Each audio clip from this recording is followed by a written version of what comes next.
Здраво, ова е 81-то издание на Видеологија со Златко Јелески, дигитален краток осврт за актуелни филмски остварувања, односно спонтана критичка анализа која е збир на први впечатоци, илустрирани со подвижни слики. На денешниот репертоар е First Reformed на Пол Шредер, во кој станува збор за свештеник во мала парохија во Њујорк, кој се соочува со надоаѓачки очаи и депресија предизвикани од трагедија, измачуван од минатото и од грижата за распадот на светот наоколу.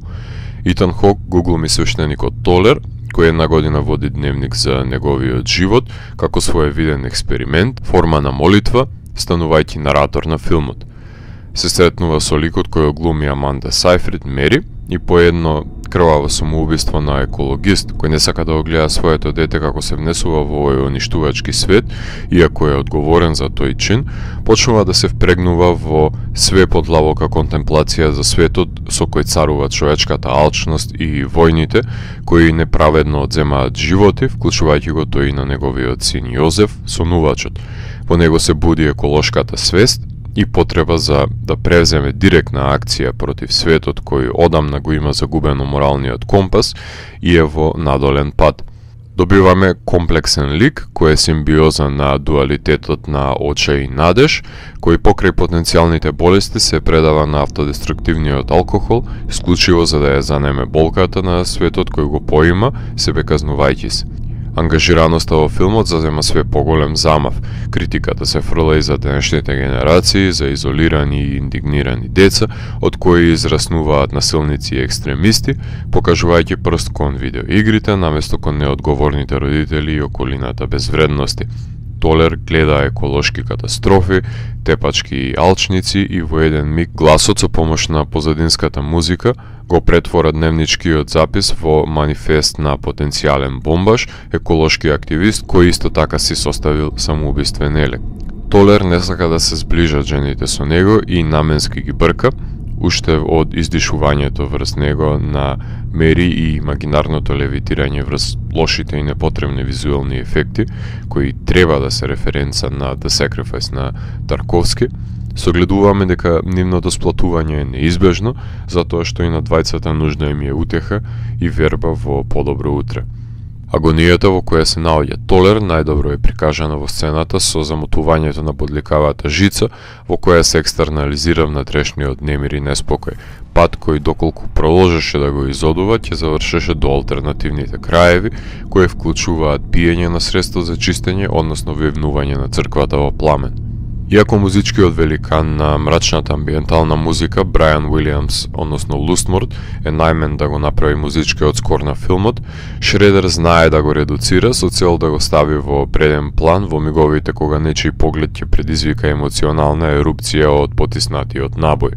Изведбата на песната на Нил Јанг од страна на хорот за човекот против големата машина се толкува како политички чин, кој ќе се искористи како аргумент против свештеникот Толер од страна на корумпираните поглавари, кои си имаат своја политичка агенда која ја спроведуваат под покровителство на црквата и на нивен пат се испречува Толер, кој не подклекнува на неправдата.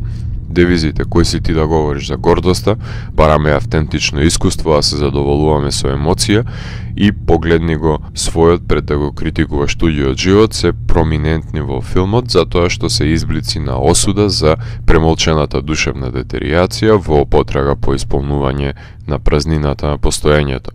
За филмографијата на човекот кој ги има напишано The Taxi Driver, Raging Bull, The Last Temptation of Christ и Bringing Out the Dead на Скорсезе, Obsession на Де Палма и Rolling Thunder на Џон Флин, имам само суперлативи на располагање. Режисерот мене ме воодушеви со Хардкор, тоа беше називот на филмот кога јас го гледав, а денес непотребно е преименуван во The Hardcore Life, но по American Gigolo, Cat People и Mishima, Life in 4 Chapters, светот го брои како еден од најуникатните филмски творци од американскиот нов бран. За жал, оваа деценија сними неколку криминалистички филмови со Николас Кейдж и Вилијам Дефо, кои со причина останаа незабележани, но со новиот филм создаде незаборавно филмско дело кое може да се мери со неговите култни остварувања. Стравам дека овој филм заедно со Мадър на Аронофски и нивното скриено значење ќе ги изеде заборавот. Во оваа конотација сакам да грешам. Кога Шредер не го шета светот, работи на предпродукција на вестернот Nine Men From Now со Вилијам Дефо, а неговото сценарио за The Jesuit ќе биде филмувано од Алфонсо Пинеда Улоа. Сличноста меѓу Тревис Бикол и свештеникот е огромна, освен тоа што станува збор за ликови оживеано од исто писателско перо на Шредер. Двајцата водат дневници и се самотни наратори со екзистенцијална криза, заробени во распад на светот наоколу, и како реакција на потиснатиот гнев се плановите за изведување на насилна акција, од која ќе се откажат и согледаат дека јадот се манифестирал во иманентна форма. На хартија може да му се замери дека во неговите филмови пресликува еден шаблон на централен лик кој е сизифовски обременет со тегобите на светот, кој дозволува да го корумпираат, прикажувајќи ги последиците на моралната корупција на модерниот свет низ призма на католицизмот, како што Роберт Бресон, најблиско во The Diary of a Country Priest, ја применува, на кому и самиот Раковски му симнувал капа за спојот на теоријата и праксата во неговите филмови, но фактичката состојба е дека ликовите се продукт на општествата во кои се поставени и секој од нив на различен начин се изборува за својот спокој. Снимањето во академскиот размер, односно 1:37:1, му се допаднало на Шредер по гледањето на Идана Павликовски и не сгрешил во изборот поради клаустрофобијата на кадарот, која соодветно ја представува нивната телесна заробеност во безизлезните животни ситуации о кафезот на нивниот светоглед. Таа, условно кажано, постигната визуелна стерилност е и најголем непријател на филмот, затоа што воспоставува сочувствување со таговноста меѓу ликот и гледачот и не верувам дека многумина ќе имаат трпение да останат во тој самотен вртлок.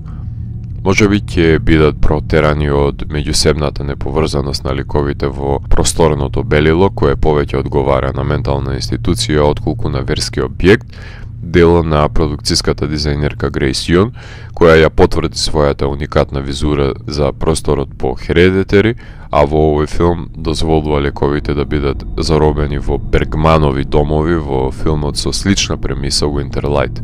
Празнината во кадарот ги измачува ликовите, дозволувајќи да се постигне совршениот спој на духовен артхаус и профан жанровски филм. Меѓутоа, предупредувам дека не е за секого оваа комбинација на оча и симетрија. Верувам дека окото во дневната соба ќе изнуди реакција како и кадарот со виолетовото небо. Во чистината на сценографијата, кинематографот со кој Шредер соработува на последните негови остварувања, Александар Динан, снима двоплан и крупен план на ликовите со стедикем, со фиксирана камера, снимајќи кадри кои дополнително го сколемуваат одојувањето.